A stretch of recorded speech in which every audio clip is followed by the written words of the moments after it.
It was called Western Native Township.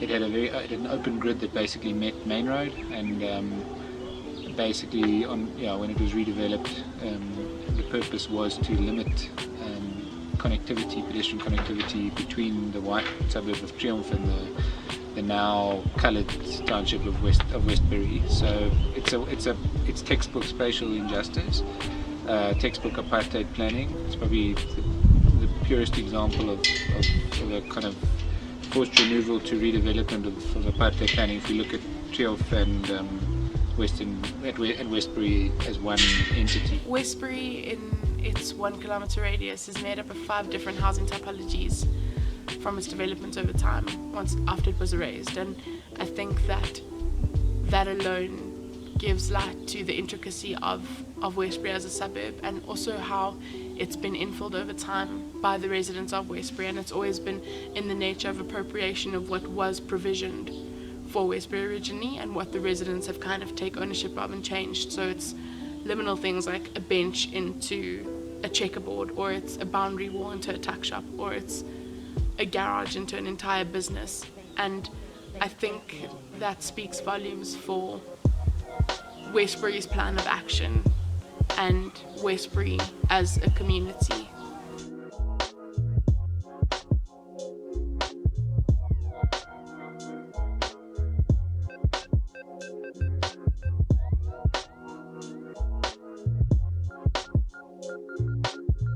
I'm Sean Constant from Local Studio Architects and Urban Designers, and today we are doing another mural in our corridor here in Westbury that we've adopted. It's a street in Westbury where we use murals as a form of expression and engaging like the public space for the people of Westbury, and showing them the importance of public space and social cohesion in the urban fabric, and how they can engage with the public space and the urban fabric within the community.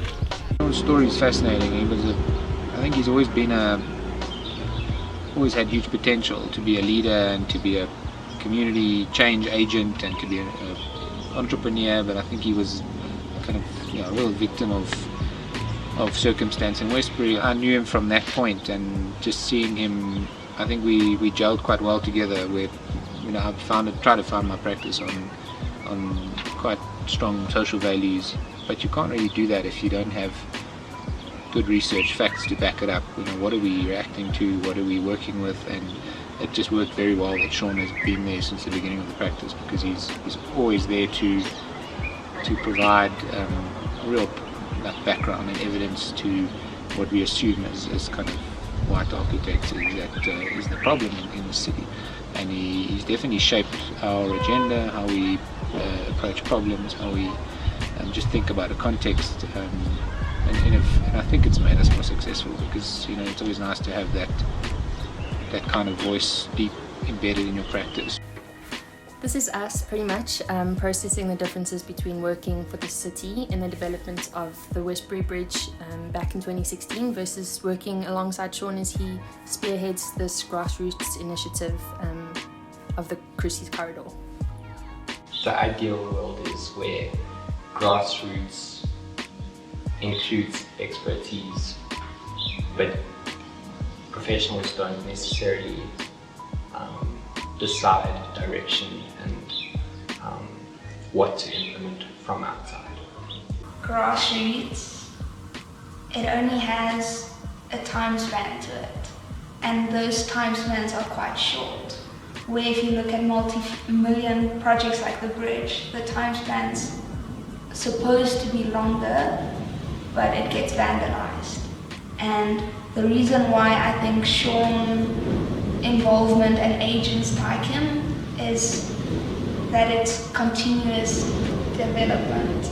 The approach that Sean is taking compared to other tactical urbanist projects within our city is because he has this continuous involvement and he has a vision, because tactical urbanism generally has a singular vision for that one wall, that one bench, where with the Crucis Corridor there's a vision to create a whole corridor, but also have secondary functions of workshops and creating ownership and community.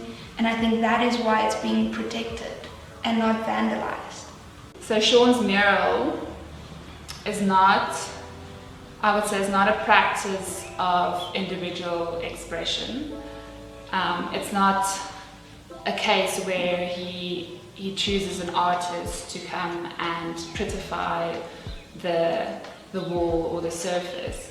It's very much a collaboration from the start of engaging the community, negotiating a boundary wall to use, prepping that wall, having conversations with the community. For example, with the women's mural, there were interviews and listening to their stories, and then using that to refer back to a memory and a story, but also to express their vision. Sean's really good at like bridging that. Like he can sit in an office like this and talk to, or not even like this, I'm saying he could sit at the JDA and talk to the head of the JDA and say, look, people don't want it like this.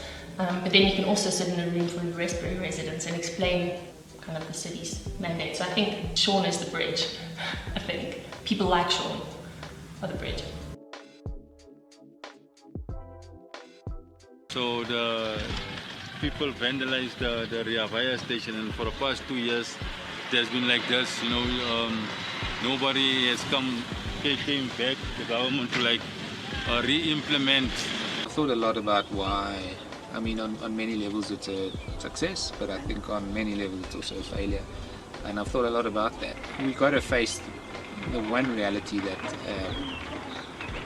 there could have been an alternative solution other than a bridge. You know, the people, the client who commissioned it was the ANC backed JDA, and they really liked the idea of a bridge as a symbol of political strength, of change in a community. I mean, it's a wonderful symbol of advancement. You know, to build bridges. It's like an incredible metaphor for getting over apartheid and all these things. So I think the politicians saw that, and they really didn't blink about doing a bridge. The massive elephant in the room that nobody ever wanted to talk about was the fact that the JDA is an organisation that's interested in building but not maintaining.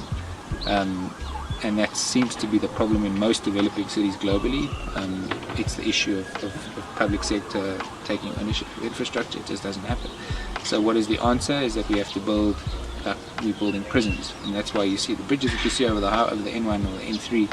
Those are fundamentally unvandalizable projects, but they are soulless, and they smack of apartheid, even though they are connecting over a highway. And I think our bridge, we really wanted it to, through its form, through its colour, but also through its anchors, place-making anchors on either side. We wanted to make, something a little bit more special. It's just like in proper decay. It's like it has become like a social hazard for the community, because I've heard of muggings happening here, and you know. So I don't know, is it also in terms of law enforcement, government playing their part, you know, visibility of law enforcement? We serve local, you know, the local police station was supposed to be a police van here, standing here, because it's a recreational area. Those police visibility elements, you know, it's not only from us as architects that I can say you think about the element of failure. There's a whole lot of other components that they had to like plug in to make it a success. So this bollard was like our company Local Studio was commissioned to do a urban framework for the Corridor of Freedom. The Corridor of Freedom was Soweto is being reconnected, being restitched to the city. In 2014, when we started working in Westbury as a company, Sean and I had the opportunity to go door to door along these 3 streets and talk to everybody and ask them what kind of street furniture they wanted. Did they want a bench? Would they be able to maintain a tree? Did they want bollards to stop people parking on their pavements? And would they like a bin outside? So we actually went to every single door and spoke to every person, which meant that at that scale, at an individual scale, people could take ownership of the street furniture that was being implemented by the JDA. I think the success of that is maybe what can be paralleled with the Christie's corridor, because where individuals are able to take ownership of a small piece of land, as opposed to the bridge where there was a lot of engagement. So on the one hand, he incorporates community members and Westbury, and on the other hand there's a constant collaboration with the professional side as well, and with the office, and using our resources and design input. It's always a collaborative effort between myself and the guys in the office, you know, when I come up with these ideas, because in the field that I'm working on, I've realized something. It's not, I always like to collaborate and get other people's creative ideas and inputs and bring it together, and you know, so that even though I'm from the community, I said to myself, I can't be cynical, you know, I can't be selfish and impose what I think. Let me, you know, spread the word around, get input and stuff, and I think that kind of approach that I've used within this corridor has led to all of this kind of interventions. And the narrative is not negative, it's not portraying gangsterism or drug abuse, you know, it's positive messages always coming out of the mural. Away from the stereotypes. Away from the stereotypes, because there's a thing in Westbury, we're always generalized, you know.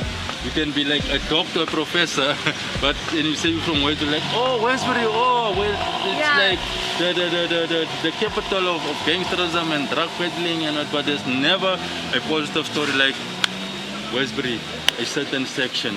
This is happening in that section of the street, you know, so that is the kind of, that is where we are moving.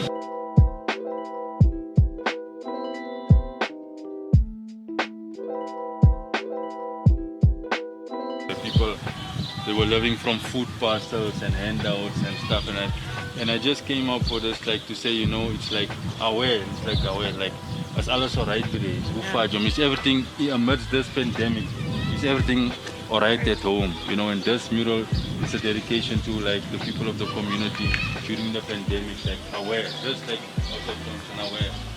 In Westbury, even if you just take a drive through, you'll notice that there's this existing culture of mural art within the suburb, and the contents thereof are always inspirational, and it always is to add colour and to bring light, and it's things like Westbury Place of Dreams, or it's hanging there, things are going to get better. And I think that by drawing on that, we're adding to this notion of small things like a mural bringing joy and bringing colour, and I think that's the most exciting part of the corridor. It's bringing a different vibe and a different light to that part of Westbury.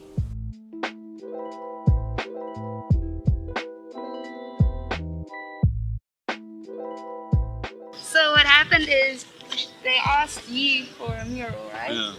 And then Sean came to the office and he's like, I've got this mural for Women's Day. And we sat down in Breeze Block with the office and the ladies. Yeah. And the way they spoke, they kept saying, nevertheless she stood. And then they went on and explained the story and the narrative of their lives and the difficulties sometimes as well. And then this phrase just kept with us. And then that became the slogan for this mural. And we think it's so powerful.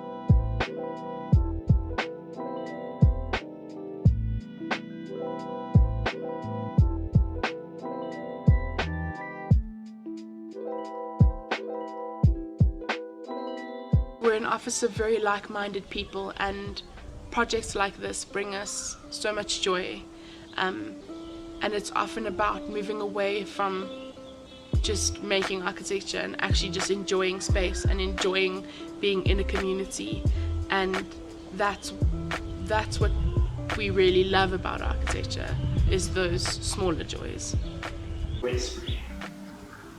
The ability for people to live and find joy despite tremendous trauma in like every sense of the word, from like personal to like huge spatial infrastructural trauma, that people can still find hope or joy. The murals are the main topic of what we're focusing on in this film, but what's more exciting is these secondary developments, and a big one is Portia's collaboration with Sean in this on the corner of Cruces and Stadler, which is setting up this restaurant. Portia was actually a tenant in Melville 27 Boxes, and due to COVID and rental, she had to move back to Westbury. And Sean opened up his dream of having a restaurant to her, and now she's bringing the culinary arts and he's giving the facility. So this corridor of murals is starting to become a place of collaboration. I think you have people like that in every environment. Some environments just need it more, so you see it more, you stand up and you take notice of it.